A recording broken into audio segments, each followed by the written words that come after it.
इस ट्रांसजेंडर के सारे मामले को अगर हमने सही से समझना है कि किस तरीके से ये एलजीबीटीक्यू से रिलेट कर रहा है, तो हमें हिस्ट्री में थोड़ा-सा पीछे जाना पड़ेगा 1960s और 70s के टाइम पे, जब वेस्ट के अंदर एक सेक्सुअल रिवॉल्यूशन आया था। तो ये सेक्सुअल रिवॉल्यूशन क्या था? It was basically a social movement जिसको हम सेक्सुअल लिबरेशन भी कहते हैं, that challenged the traditional codes of behaviour related to sexuality and interpersonal relationship throughout the United states.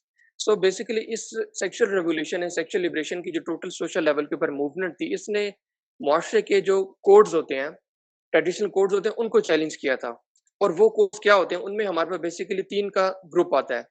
पहले ग्रुप के अंदर हमारे पास जो चीज़ें इंक्लूड हैं वो सेक्सुअल रिलेशन है, रिप्रोडक्शन है और मैरिज है।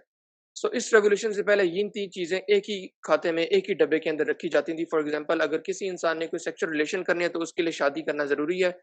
इन केस अगर उसने रिप्रोडक्शन करनी है, तो उसके लिए भी सेक्सुअल रिलेशन या शादी का होना ज़रूरी है। मगर इस रेवोल्यूशन के बाद इन 3 चीज़ों को इंडिपेंडेंट कर दिया गया और इनके दरमियान अजीब-सी एक खिचड़ी और कन्फ्यूजन पैदा कर दी गई। और ये कहा गया कि इन केस अगर किसी इंसान ने कोई सेक्सुअल रिलेशन करने हैं, तो ज़रूरी नहीं है कि उसके लिए कोई शादी करेगा और रिप्रोडक्शन के लिए भी ज़रूरी नहीं है कि वो सेक्सुअल रिलेशन करेगा, जिसका आज हम जदीद दौर में देखते हैं कि टेस्ट ट्यूब बेबीज़ और कुछ और तरीके हैं, जिसके थ्रू सेग्रीगेट एक फीमेल को हायर किया जाता है, तो उसके इन्होंने कुछ और अल्टरनेटिव्स प्रोवाइड किए। इस रेवोल्यूशन के बाद इस पहले सेगमेंट में टोटली कन्फ्यूजन पैदा करके इनको इंडिपेंडेंट कर दिया गया। उसके बाद जो हमारे पास दूसरा सेगमेंट आता है, उसमें सेक्स, जेंडर और सेक्सुअल ओरिएंटेशन है।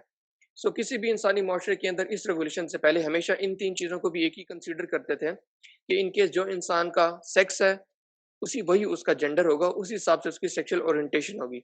मगर इस रेवोल्यूशन के बाद इन 3 चीज़ों को भी इंडिपेंडेंट कर दिया गया कि ज़रूरी नहीं है जो आपका सेक्स है, उसी हिसाब से आपकी जेंडर हो और उसी हिसाब से आपकी सेक्सुअल ओरिएंटेशन हो।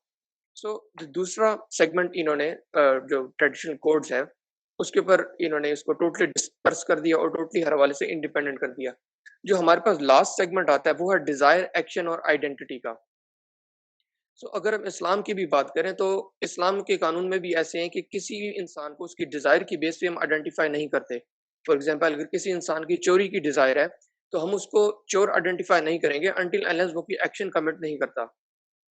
मगर इस रेवोल्यूशन के बाद ये ये कन्फ्यूजन क्रिएट कर दी गई कि जो इंसान की डिज़ायर है, उसकी बेस पे हम उसको आइडेंटिफ़ाई करेंगे और उसने वही एक्शन परफ़ॉर्म करने हैं। फॉर एग्ज़ाम्पल अगर कोई बायोलॉजिकल मेल है, उसकी डिज़ायर है कि he is now he is now a female, तो अब अपनी वो डिज़ायर की बेस पे आइडेंटिफ़ाई किया जाएगा और एक्शन भी उसकी डिज़ायर की बेस पे होंगे, जबकि इंसानी माशरे में ऐसे पहले कभी भी नहीं हुआ। ये बेसिक जो ट्रेडिशनल कोड्स हैं किसी भी माशरे की पूरी दुनिया में होती हैं और इनको इस रेवोल्यूशन ने चैलेंज किया था और इनके दरमियान हर लिहाज से कन्फ्यूजन पैदा करके इनको टोटली एक दूसरे से अलहदा कर दिया।